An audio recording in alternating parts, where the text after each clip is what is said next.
5টা পাব বুলি আপুনি নিশ্চিত প্ৰদান কৰিছে। প্ৰথম পৰ্যায়ত 5টা, দ্বিতীয় পৰ্যায়ত 4টা আৰু এখন আসনত তীব্ৰ প্ৰতিদ্বন্দ্বিতা আছে। গতিকে মই আগতে কৈছোঁ যে প্ৰথম পৰ্যায়ত 5খনে পাম, দ্বিতীয় পৰ্যায়ত 4খন পামেই, পঞ্চমখন আসনত প্ৰতিদ্বন্দ্বিতা আছে। কোন জিকিব কোন হাৰিব ক'ব টান, সেইটো আৰু ক'ব নোৱাৰোঁ, সেইটো EVM-এ ক'ব। আৰু আগৰ 4খনতো এতিয়া ইলেকশ্যন হোৱাৰ পিছতহে ক'ব পাৰিম, আগত কেনেকৈ ক'ব। চাওক, মণিপুৰত নিহত হৈছে, অসমত হোৱা নাই। অসমৰ জোৱান আমি তেওঁলোকৰ পুণ্য আত্মালৈ শ্ৰদ্ধা জনাইছোঁ আৰু চৰকাৰে যিমান পাৰোঁ আমি তেখেতসকলক সহায় কৰিম। এতিয়া থাৰ্ড ফেজতো আজি আহিছোঁহে সৰ্থেবাৰীত, গতিকে আজিৰ পৰা প্ৰগতি বা যি দেখিম সেইটো ইলেকশ্যনৰ দিনালৈকেহে দেখিম, 5 তাৰিখলৈকেহে।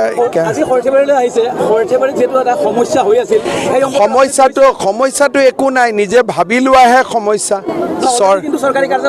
কোনটো গৈছে মোক কওক। PWDটো ইয়াত দিয়া হৈছে কাৰ্যালয়, SDO কাৰ্যালয় ইয়াত PWD দিয়া হৈছে, এইটো কোনো উঠি যোৱা নাই। চাওক, মই অসমৰ মুখ্যমন্ত্ৰী হয়, আপুনি যদি মোক কোনোবা এটা মথাউৰিৰ কথা কয় মই কেনেকৈ মনত ৰাখিম। ৰাইজে এখনতো স্মাৰক পত্ৰ দিব লাগিব, এতিয়া মই কি উত্তৰ দিম কওক, ৰাইজে যদি এখন কাগজ নিদিয়ে। মই নাজানো এইবিলাকলৈ, মোৰ এইবিলাকলৈ মই চিন্তা কৰা নাই। চাওক, আপোনালোকে বিজেপিৰ কথা সোধক, মই উত্তৰ দিব পাৰিম, কংগ্ৰেছৰ কথা মই কি উত্তৰ দিম কওক। এতিয়া ইয়াত ৰাতাবাৰীৰ কথা সৰ্থেবাৰীত আলোচনা কৰি কি লাভ হ'ব, কি লাভ হ'ব। জিকিবই তাত কোনো সন্দেহ নাই। এতিয়া আমি চেষ্টা কৰিব লাগে যে আমি কিমান বেছি ভোটত আমি ইয়াৰ পৰা গণ পৰিষদ দলত জিকাই পঠিয়াব পাৰোঁ। শ্ৰদ্ধা ৰাইজ, আমি আমাৰ এই সৰ্থেবাৰীত অনুষ্ঠিত এই সভাত আমি সিদ্ধান্ত ল'ব লাগিব যে আমি নৰেন্দ্ৰ মোদী ডাঙৰীয়াক ভাৰতৰ প্ৰধানমন্ত্ৰী পাতিম আৰু বৰপেটা লোকসভা সমষ্টিৰ পৰা গণ পৰিষদ দলত আমি ইয়াৰ পৰা বিজয়ী কৰি দিল্লীলৈ পঠিয়াই দিম। শ্ৰদ্ধা ৰাইজ, সূতা আমাৰ কংগ্ৰেছ চৰকাৰ দিনত কি কৰিছ তহঁতি, বোলে ধুতি বিলাইছে, বোলে তহঁতি কি কাম কৰিলি, বোলে লুঙি বিলালো, তহঁতি কি কাম কৰিলি, বোলে আমি সূতা বিলালো। আমাৰ চৰকাৰে ধুতি লুঙি সূতা এইবিলাক বিতৰণৰ কাম আমি কৰা নাই। আমি কি কৰিলো, অৰুণোদয় আঁচনি আনিলো। যেতিয়া অৰুণোদয় আনিলো তেতিয়া কংগ্ৰেছে ক'লে যে কেনেকে দিব অৰুণোদয়, তেতিয়া আমি ক'লো চিন্তা কৰিব নালাগে, মোদীজীয়ে বেংক একাউণ্ট কৰি দিছে, আমি বেংকত টকা পঠাই দিম। কংগ্ৰেছে ক'লে অসম্ভৱ, হ'বই নোৱাৰে। আমি ক'লো নহয়, অসম্ভৱ যদিও হয় তাক আমি সম্ভৱ কৰি দেখুৱাম। আজি অসমৰ 30 লাখ মহিলাই মাহত 1250 টকাৰ অৰুণোদয় আঁচনি লাভ কৰে। বৰপেটা আৰু ধুবুৰীত অসম গণ পৰিষদ দলে আমাৰ মিত্ৰজোঁট হিচাপে প্ৰতিদ্বন্দ্বিতা কৰিছে। বৰপেটা ৰাইজে হাতীৰ ছবিত ভোট দিব লাগিব, কিন্তু হাতীৰ ছবিত ভোট দিলেও প্ৰধানমন্ত্ৰী মোদীয়ে হ'ব, চৰকাৰো নৰেন্দ্ৰ পাইছোঁ।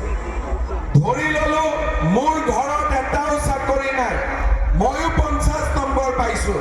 চাকৰি নোপোৱা ল'ৰাটোৰ নম্বৰৰ লগত 10 নম্বৰ যোগ হৈ যাব আৰু এটাও চাকৰি নাথাকা ঘৰত চৰকাৰী চাকৰি পোৱা আৰম্ভ হ'ব। এইবাৰ আমি এই ধৰণৰ সিদ্ধান্ত লৈছোঁ যাতে অসমৰ গৰীব দুখীয়া মানুহৰ ঘৰত এটাকৈ হ'লেও লাহে লাহে চৰকাৰী চাকৰি থকা পৰিয়ালৰ আমি সৃষ্টি কৰিব পাৰোঁ। সেইকাৰণে ৰাইজক মই অনুৰোধ কৰিম যে ৰাইজ, আমাৰ ল'ৰা ছোৱালীক স্কুলত পঠাব লাগে, আমাৰ ল'ৰা ছোৱালীক কলেজত পঠাব লাগে।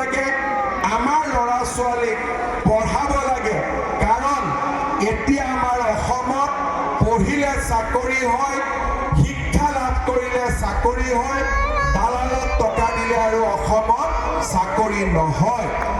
শ্ৰদ্ধা ৰাইজ, মেট্ৰিক পৰীক্ষাৰ ৰিজাল্ট দিলে সৰ্থেবাৰী বৰপেটাৰ পৰা বহুত ল'ৰা ছোৱালী মেট্ৰিকত পাছ কৰিছে। মই বিচাৰোঁ 1 লাখ চাকৰি হৈ গ'ল, 50,000 চাকৰি এই বছৰ আৰু হ'ব। জাগিৰোডত ছেমি কণ্ডাক্টৰ উদ্যোগ আহিছে, লাহে লাহে আৰু ইণ্ডাষ্ট্ৰী অসমত আহিব। আমাক পঢ়া শুনা কৰা ল'ৰা ছোৱালী বহুত প্ৰয়োজন হ'ব। সেইকাৰণে মই এইবাৰ বৰপেটা ৰাইজক অনুৰোধ কৰিম যে যিমান ল'ৰা ছোৱালী মেট্ৰিক পাছ কৰিছে সকলোকে যেন আপোনালোকে কলেজত এডমিশ্যন দিয়ে, কাকো যাতে ঘৰত বহাই নাৰাখে। আৰু আপোনালোকে জানি ভাল পাব যে এইবাৰ কলেজত এডমিশ্যন আমি 100% বিনামূলীয়াকৈ সকলোকে কৰি দিম। কোনেও টকা পইচা দিব নালাগে, কলেজত এডমিশ্যন বিনামূলীয়াকৈ পাব। ইয়াৰ উপৰিও যিবিলাক ছোৱালীয়ে এইবাৰ মেট্ৰিক পাছ কৰি কলেজত এডমিশ্যন ল'ব, যিবিলাক ছোৱালীয়ে হায়াৰ ছেকেণ্ডাৰী পাছ কৰি ডিগ্ৰী কলেজত এডমিশ্যন ল'ব, আৰু যিবিলাক ছোৱালীয়ে ডিগ্ৰী পাছ কৰি ইউনিভাৰ্চিটিত এডমিশ্যন ল'ব, তেওঁলোকৰ বেংক একাউণ্টত চৰকাৰে 10,000 টকাকৈ সোমোৱাই দিব। তাৰমানে হায়াৰ ছেকেণ্ডাৰী পঢ়িলে 10,000 পাব, ডিগ্ৰী পঢ়িলে 12,500 পাব, আৰু ইউনিভাৰ্চিটি পঢ়িলে 25,000 টকাকৈ বছৰি পাব। অৰ্থাৎ ছোৱালীৰ ল'ৰা